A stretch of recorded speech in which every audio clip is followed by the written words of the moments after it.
Hello जी, कैसे हैं आप सब लोग। तो मैं अक्सर बहुत सारी जगहों पे ट्रैवल करता रहता हूँ और उसकी रेगुलर अपडेट्स इंस्टाग्राम पे डालता रहता हूँ। कभी कभी व्लॉग्स भी अपलोड करता हूँ, हालांकि उनमें एडिट करने में बहुत टाइम लगता है, इसलिए मैं पीछे रह जाता हूँ कभी कभी। तो रिसेंटली मैं टर्की गया था और ये वीडियो मेरे लिए बहुत स्पेशल और ज़रूरी था बनाना, क्योंकि मैंने बहुत ज़्यादा तारीफ़ें सुनी है टर्की के बारे में और बहुत ज़्यादा मेरी भी ख्वाहिश थी टर्की जाने की ना। मगर मुझे टर्की उतना अच्छा नहीं लगा जितना मैंने सोचा था कि मुझे अच्छा लगेगा।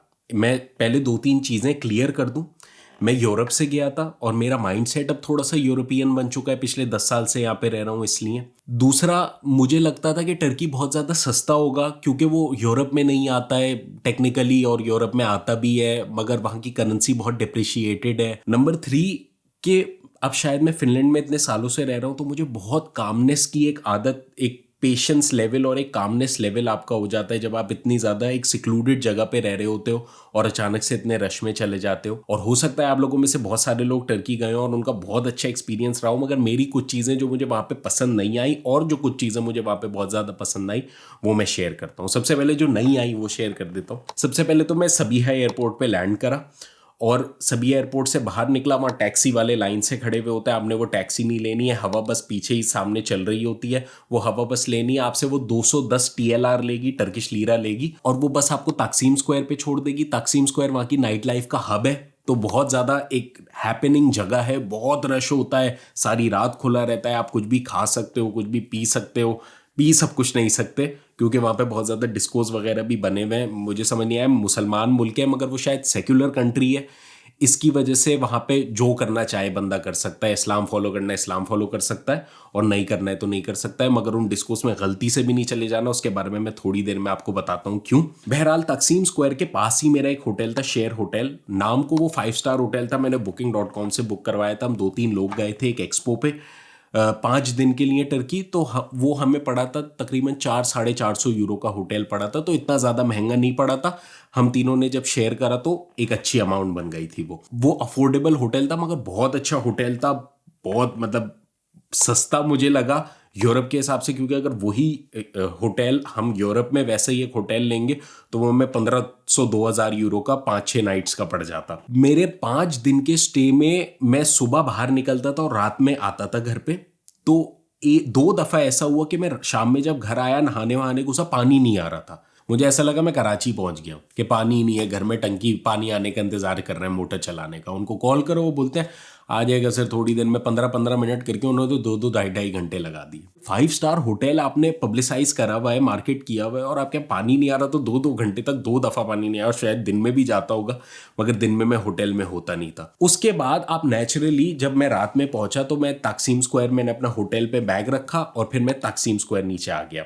मेरा पहला बैड एक्सपीरियंस, क्योंकि मैं सोच के गया था कि बहुत ज़्यादा सस्ता होगा, मगर अगेन तकसीम स्क्वायर जो है ना वो बहुत एक टूरिस्टी एरिया है, टूरिस्ट स्पॉट है, और वहाँ पे बहुत ज़्यादा टूरिस्ट आते हैं और शॉपिंग करते हैं और ख़रीदारी करते हैं। तो नेचुरली मुझे लगा कि थोड़ा सा महंगा होगा ये नॉर्मल एरिया से, जैसे यूरोप में होता है। मगर वहाँ जब मैं एक रेस्टोरेंट में अपने दोस्तों के साथ खाना खाने बैठा तो एंड में जब बिल आया तो वो बिल आया तकरीबन 75 यूरोस का, तकरीबन 2600 TLR का बिल आया। वो मेरा दिमाग फट गया। मैंने बोला यार इतना महंगा बिल, एक यूरोप में इससे ज़्यादा अच्छी जगह पे मैं खाना खा सकता हूँ, बहुत नॉर्मल सा रेस्टोरेंट था, मगर क्योंकि वो एक टूरिस्टी एरिया था इसलिए शायद वहाँ पे बहुत महंगा था। उसके बाद वेटर आया और उन्होंने बोला आप टिप दो। अब यूरोप से जो लोग जाते हैं ना, यूरोप में ऐसा टिप वगैरह का रिवाज नहीं है यहाँ पे।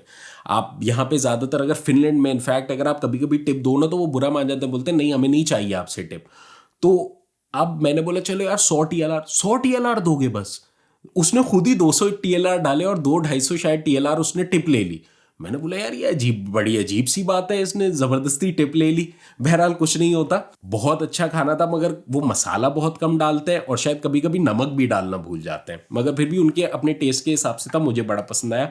मगर टूरिस्टी एरियाज पे मैंने जितनी भी दफ़ा खाना खाया वहाँ पे वो मुझे महंगा ही लगा, बहुत ज़्यादा महंगा। ये मेरा पहला कॉन्सेप्ट टूटा कि यार यहाँ पे टर्की में भी आपको देख दुख के खाना पड़ेगा, वरना यहाँ तो बहुत महंगा आपका खर्चा हो जाएगा सिर्फ खाने पे ही इतना ज़्यादा, और हर कोई बंदा वो अफोर्ड नहीं कर सकता। ऐसा नहीं है कि ये सब आपके साथ यूरोप में नहीं होता, यूरोप में भी कभी कभी आपके साथ लोग डॉजीनेस कर देते हैं, ऐसा आपकी सामान चोरी कर लेते हैं, आपके साथ ज़्यादा बिल ले लेते हैं। जैसे इटली में मैंने एक दफ़ा बस सर्विस चार्जेस वो 10% अपने खुद ही से लगा के दे देते हैं। जो हाई एंड रेस्टोरेंट्स हैं वहाँ के, वो बोलते हैं 10% हमारा सर्विस चार्ज है, 10% हम आपसे टिप लेंगे, वो ऑटोमेटिकली उनके बिल में आता है।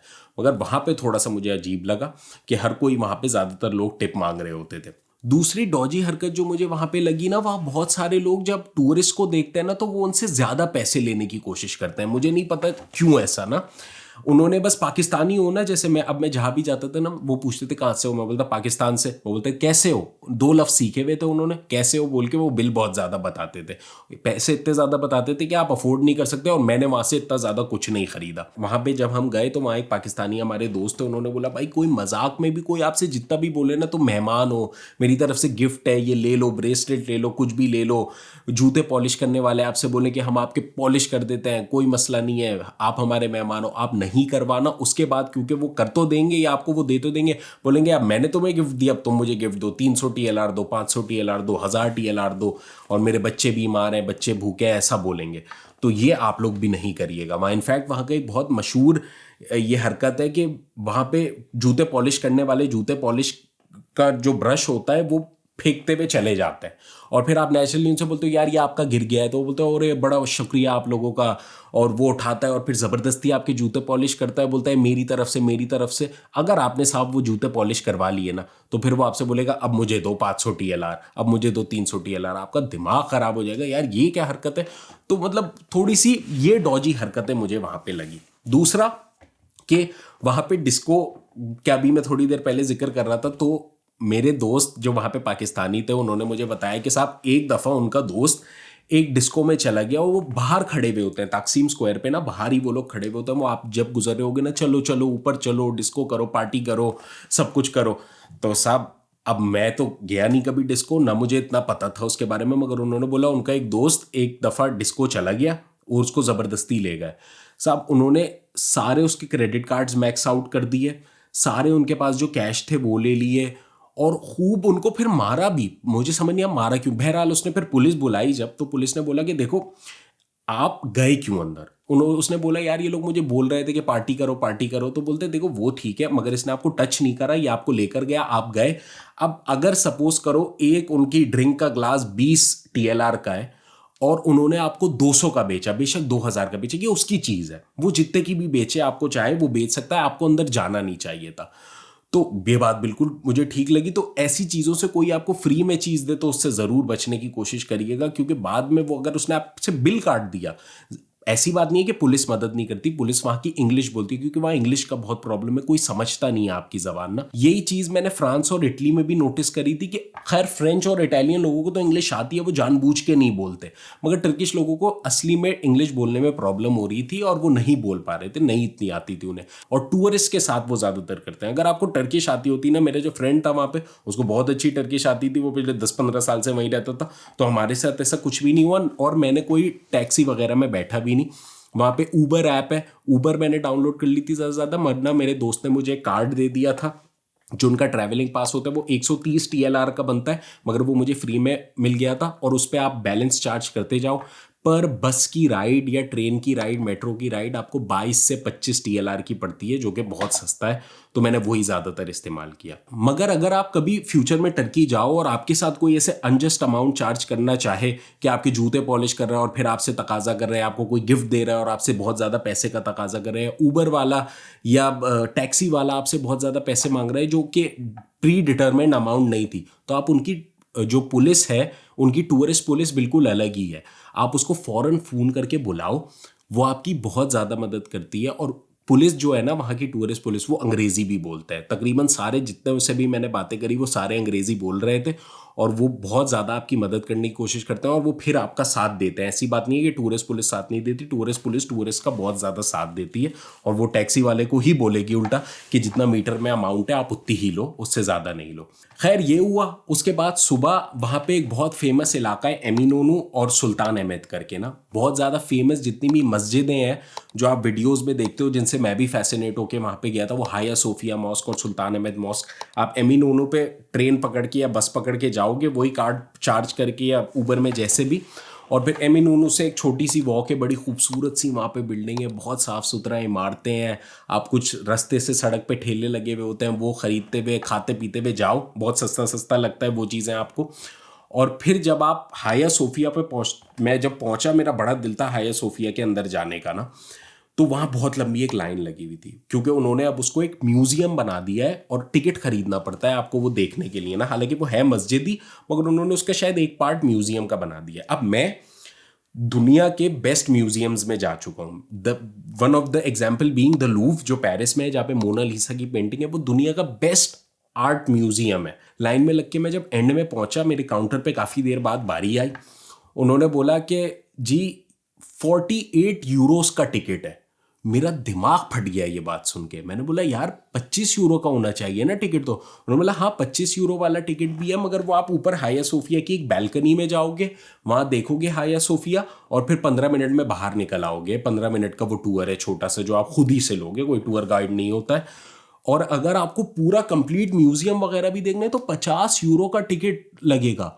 मैं अफोर्ड नहीं कर सकता था, मैंने नहीं खरीदा। मैं हाया सोफिया, मेरा जाने का बड़ा दिल था, मगर मैं नहीं गया फिर हाया सोफिया के अंदर। मैंने बोला नहीं, ये तो मैं बेस्ट म्यूजियम्स में जब जा चुका हूँ इतने कम कम पैसों में, तो ये एक म्यूजियम में मैं क्यों जाऊँ।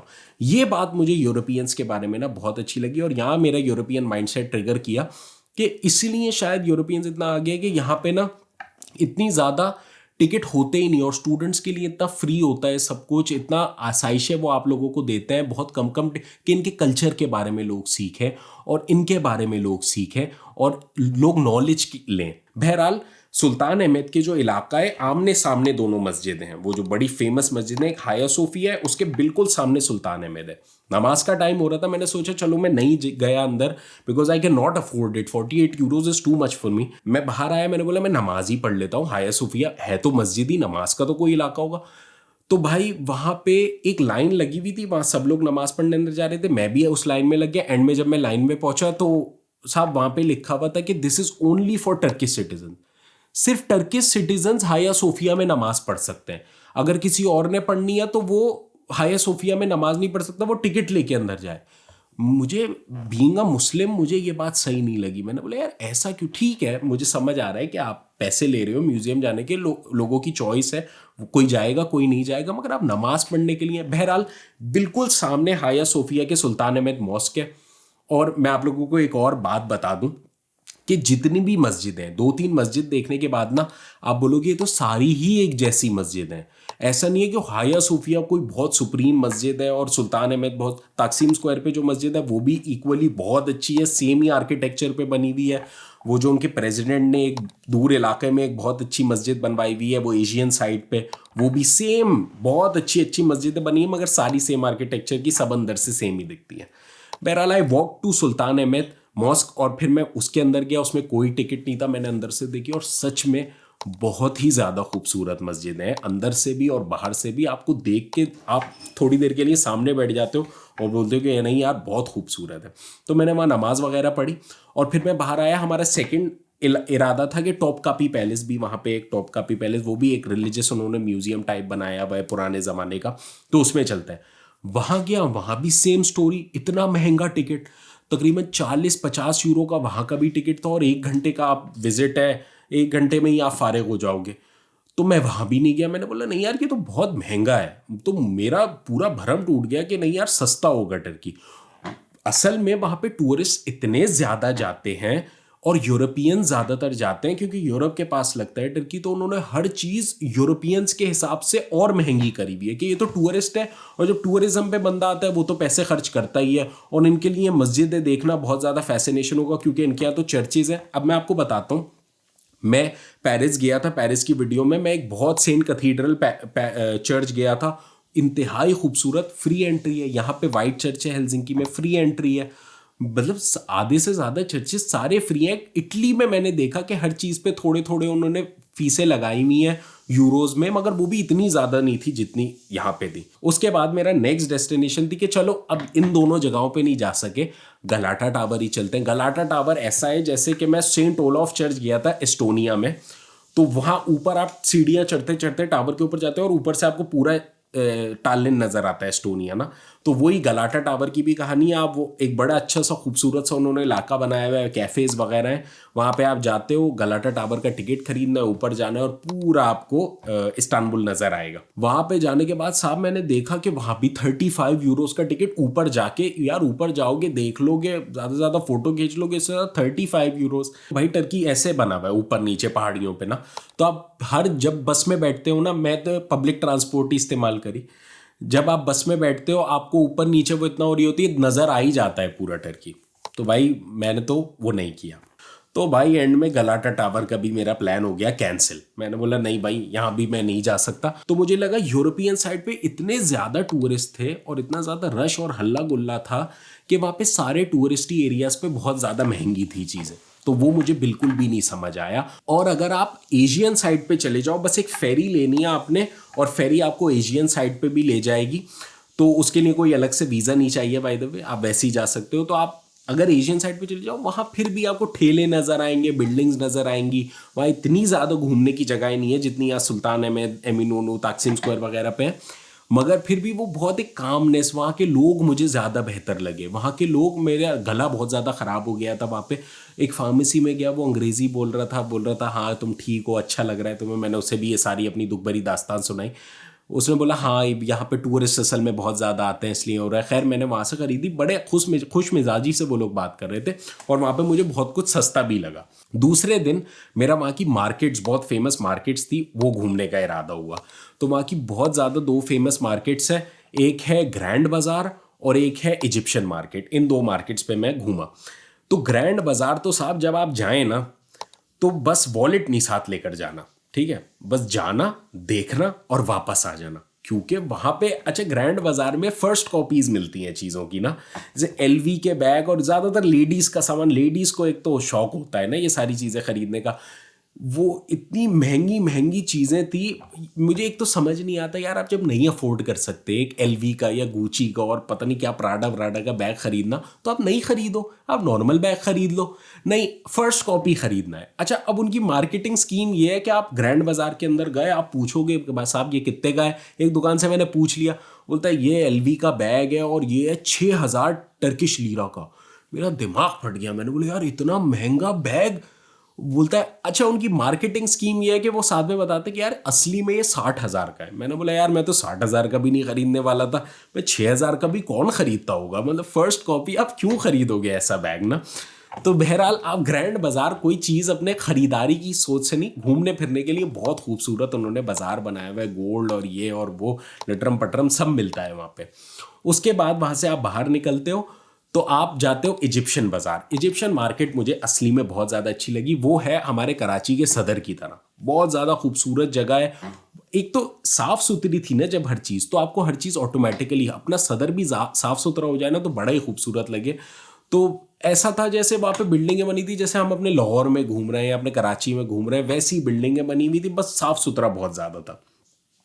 तो इजिप्शियन बाज़ार में जब गया, इजिप्शियन बाज़ार में उन्होंने अलग अलग गलियां, अलग अलग मार्केट्स हैं। एक गली है कपड़ों की मार्केट, जैसे जैनब मार्केट हो गई अपनी, या जैसे एक गली है मोबाइल मार्केट है उनकी, वहाँ पे फ़ोन एक्सेसरीज और सारे होलसेलर बैठे हुए हैं। फिर आप जाओगे नेचुरली दूसरी गलियों में, वहाँ पे इतने ज़्यादा टूरिस्ट बहुत ज़्यादा मैंने नहीं देखे, वहाँ थोड़े कम थे, ज़्यादा वहाँ टर्किश लोग थे।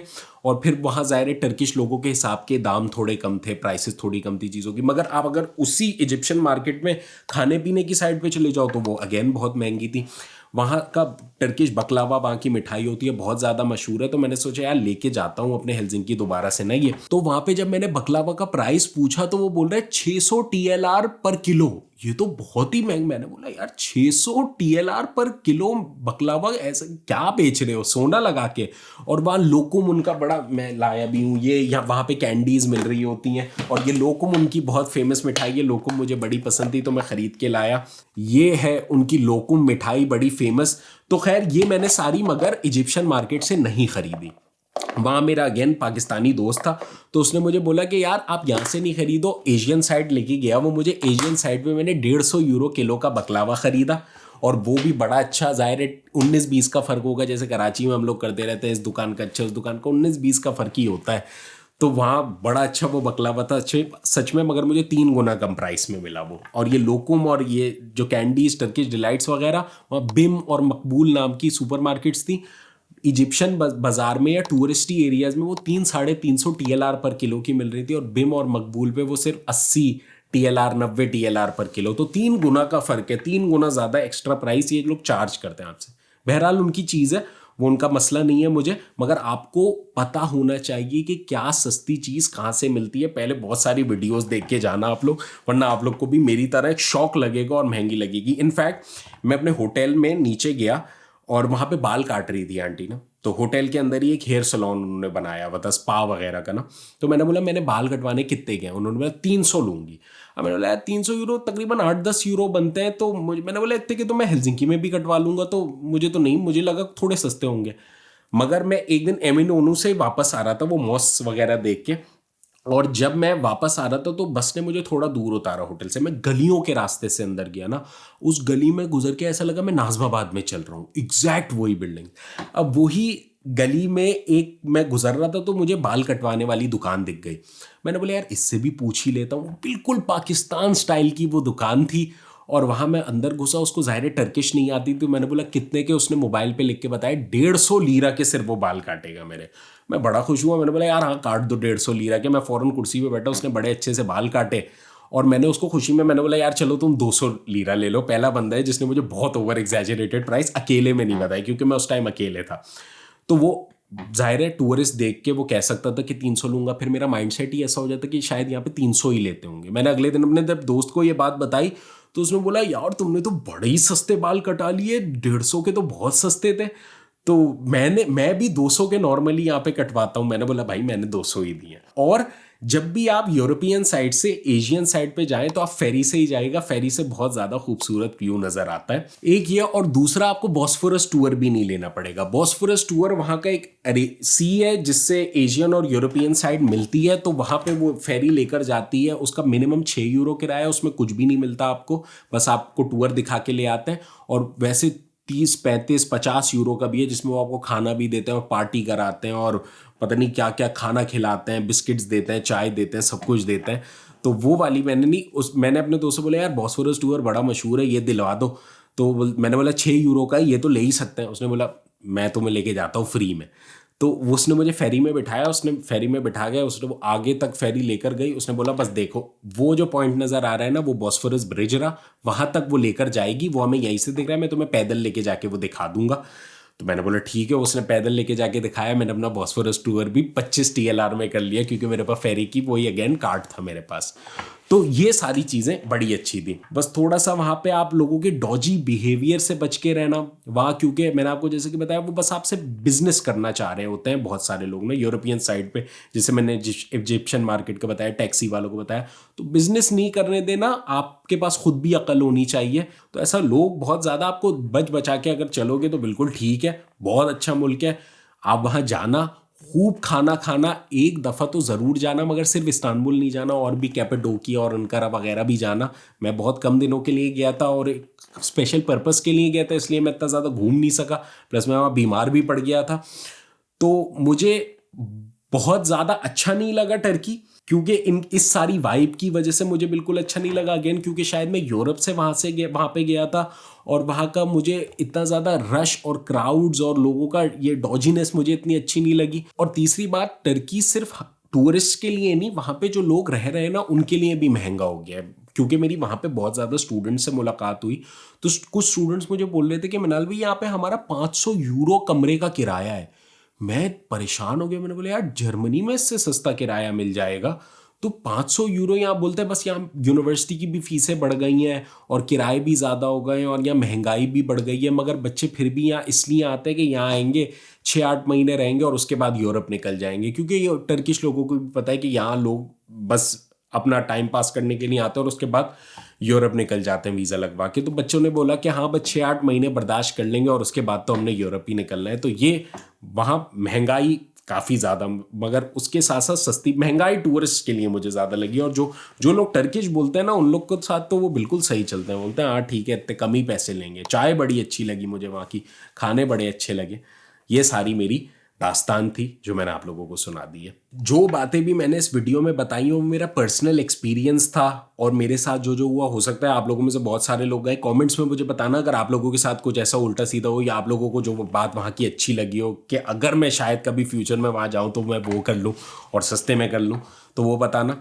और जो भी चीज़ आप खरीदो तो हिसाब से खरीदना, देख के खरीदना, पहले से ही पूछ लेना भाई कितने की है, कहीं पता चले आप लोग कुछ करने जाओ और हो कुछ जाए, आप टैक्सी में बैठो और आपके साथ वो ज़्यादा पैसे ले लें।